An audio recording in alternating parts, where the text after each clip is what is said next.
We have breaking news today that's affecting Facebook's fortunes and possibly its future as well. The Wall Street Journal reporting that emails have been found connecting CEO Mark Zuckerberg to some of the company's most disturbing privacy problems. Now, the Journal's sources claim the emails were behind Facebook's desire to quickly settle with the FTC over violations of a 2012 consent decree.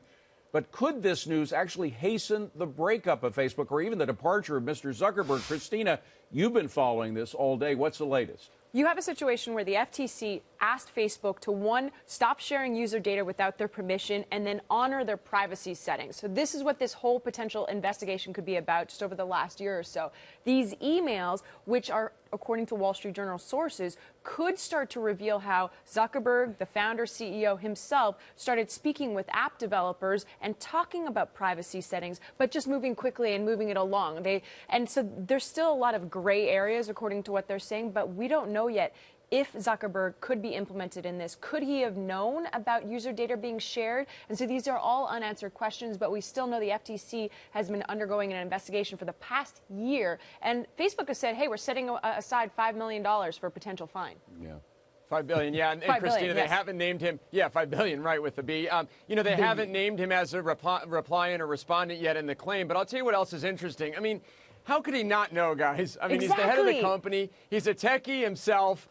They had so many stops along the way. There was Cambridge Analytica, some of the the users that were using the apps that were getting shared on the mobile. I mean, how could he not know being where he is? And furthermore, being a techie and being the fact that, he started this whole thing, how dumb is he to put stuff like this that's so controversial over email? I mean, that's another question in itself. So maybe just on being dumb alone, he should be named as a respondent in the claim. But to me, it doesn't matter because if you look at the stock, you look at the advertisers, you look at the MAUs, all's good, and we own Facebook as a stock here.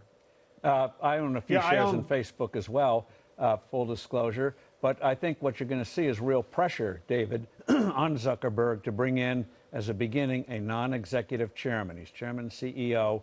Bring in somebody seen as an adult, somebody who can give him guidance. And I think that pressure is going to become overwhelming in the next few days. Yeah, I own Facebook stock as well. I sold it recently because of this, because I think politicians are going to, this is red meat for politicians.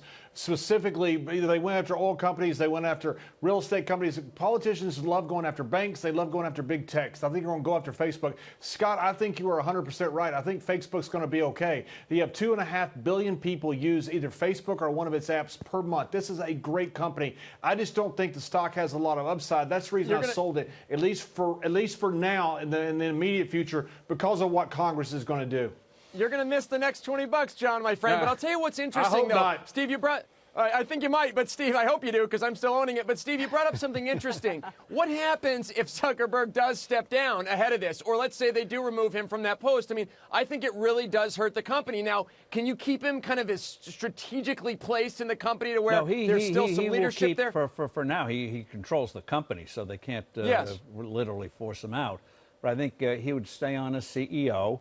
But you'd bring on perhaps an aged techie, an older techie, as chairman to reassure people that when these crises come up, there's an adult who's been through a lot of these to give advice, give guidance. Scott McNeely, somebody like that, perhaps. Yeah, and give people reassurance for the future that they're not, every time Facebook looks like it's rising up again, by golly, they seem to have a pratfall. I just have to mention one point of order here. The Wall Street Journal has not actually seen the emails. They're getting all this from sources, so we don't know precisely what's in there or who is sharing those emails with the Wall Street Journal. But if they do show him in violation of the 2012 consent decree that he signed this decree with the FTC, if he's in defiance of that, I'm wondering, Christina, if he could be criminally liable. Of course he could be criminally liable, but how long could this potentially go on? And I'd like to add to your point. You say, of course, there's still a lot of people debating whether he could be. Still a lot of it if the emails show, and so far that's what the Wall Street Journal sources are alluding to. But again, we have not seen them, so I'm just paraphrasing their reporting. Right.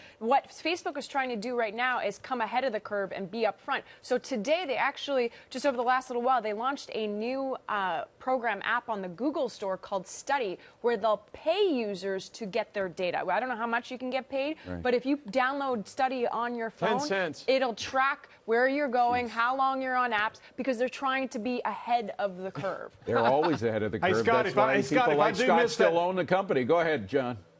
Scott, if I do miss that $20 up and you're right, you can buy me one of those purple jackets and dinner. How about that? I knew you're never going to get off that subject, John.